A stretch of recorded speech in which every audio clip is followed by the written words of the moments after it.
रामराम मित्रमंडळी, मी तुमचा लाडका रोशन चव्हाण. आज निघालोय मी मित्राची धन्नो घेऊन कामावरती सरळ. काय भाऊ, मग काय लई दिवसाच्या नंतर कामाला चाललो तर एकदम डोकं हँगच झालं भाऊ.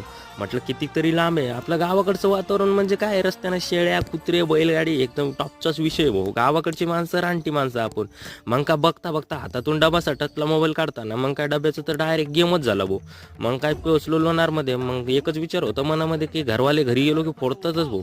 काय मग त्याच्यानंतर विचार करू लागलो. मग का बसलो लोणारमध्ये थोडा वेळ. मग त्याच्यानंतर कॉल आला, साहेबांना सांगितलं म्हणत्याला का हे मेकरला काम आहे. मग काय घेतली धन्नून अजून निघालो. काय टाइमपास करत नाही म्हणून काय पहिले जायला आपल्याला भरपूर टाइम झाला होता. मग बघून घ्या एकदा डब्बा किती फुटलाय. हे बघा डब्बा इतका फुटलाय. मग काय डोक्याचा ताणच लय वाढला ना भाऊ. मग काय पोचलो कामावर पोचायच्या नंतर हे कळलं की नगरपालिकेमध्ये काम आहे. मग कामाच्या नंतर सरळ जेवण भाऊ. जेवण एकदम रट्ट्या जेवण केलं. आणि त्याच्यानंतर काय भाऊ जेवण झाल्याच्या नंतर निघालो सरळ कामावर. काय मग मित्र ते बसले होते. काम कसे